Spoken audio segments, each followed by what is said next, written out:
Hey everyone, it's Martin. I'm here live to do a prediction for the Bengals versus Bills game, which is on tonight at 8:30 Eastern. And without further ado, I'm going to get right into it.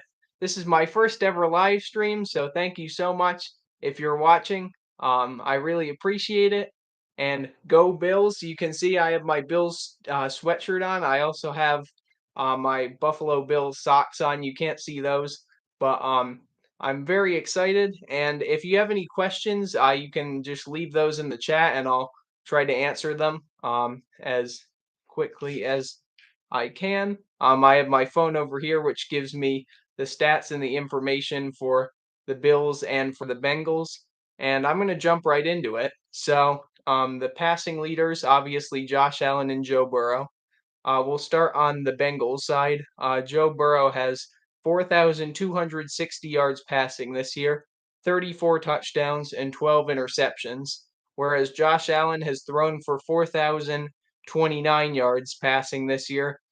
He has 32 touchdown passes to 13 interceptions. Running the ball, Devin Singletary has 790 yards and 5 touchdowns on 170 attempts, whereas Joe Mixon has 787 yards and 6 touchdowns on 199 attempts. The leading receiver for the Bills is Stephon Diggs with 1,325 yards and 10 touchdowns on 101 receptions.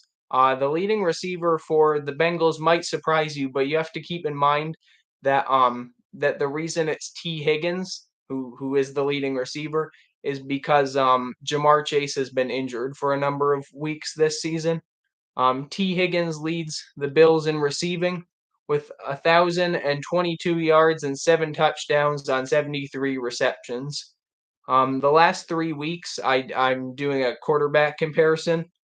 Josh Allen has been solid, throwing for 623 yards and 7 touchdowns. He does have 2 interceptions, but both of them were in the last game against the Bears. You have to keep in mind against the Bears, um, this was the kind of game where the weather was not ideal. So it was let me fix that. So it was difficult throwing the ball, and that made it difficult. He did have at least one bad interception, I think, in that game, Josh Allen. But you take away last week and you look at the 2 weeks prior, he had zero interceptions. So he's been very good lately for the Bills.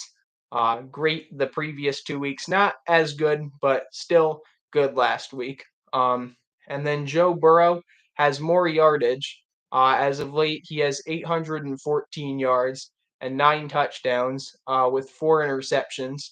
But the thing to look at here, which I thought was interesting and a little surprising, is that Joe Burrow has at least one interception each of the last 3 weeks. Sorry, not 4 weeks. But he has at least one interception each of the last 3 weeks and two last week, just like Josh Allen. So there is a bit of a trend there where Joe Burrow has been turning the ball over lately, and I think that could come to play in this game tonight.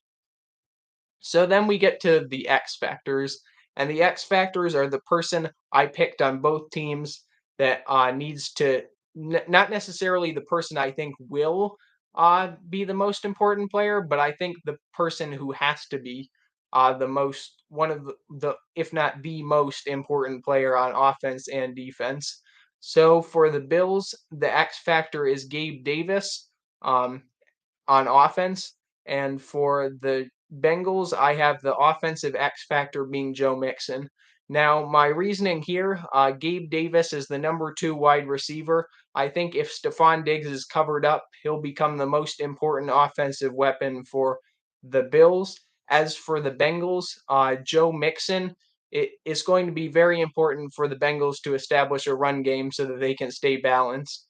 And Joe Mixon is going to be the lead running back. So I think that kind of speaks for itself. It's going to be very important for the Bengals to establish a run game early and often if they want to win against the Bills. one of the most important things against top quarterbacks is to keep them on the bench. And how do you do that? You run the ball. So it's going to be very important for the Bengals to make sure that Joe Mixon and Joe Burrow stay on the field while Josh Allen stays on the bench. As for defense, I think getting after the quarterback is the most important thing for the Buffalo Bills. And the person I think will be most equipped to do that for the Bills is Ed Oliver. I think he's their top pass rusher now that Von Miller is out for the season. So I'm looking for him to get after Joe Burrow and wreak some havoc in the backfield. Maybe in the run as well as in the pass tonight. And the X factor on defense for the Bengals, the Cincinnati Bengals, is the cornerback who covers Stephon Diggs. Because if they're able to take Stephon Diggs away, that's going to make it much more difficult for the Bills to operate on offense. So that'll likely be Eli Apple, and that'll be an interesting matchup to watch all night. So here's the moment you've all been waiting for. Drum roll, please. My prediction is that Josh Allen leads a game-winning field goal drive and the Bills win 30-28 over the Bengals. So that's my prediction for this game. It's in about an hour and 15 minutes. I hope everyone watching watches the game because this is going to be a phenomenal game. I, for one, expect this to be an offensive, high scoring game. And I think it has the potential to be one of, if not the game of the year in the NFL. So I think this is going to be a phenomenal game. I can't wait. And thanks to everyone who watched the live stream. And if you didn't get a chance to see it live, it will be uploaded to my channel. So you'll be able to watch it there. Thanks so much. And go Bills. Let's beat the Bengals tonight and let's lock up the number 1 seed next week. Thanks for watching. Bye.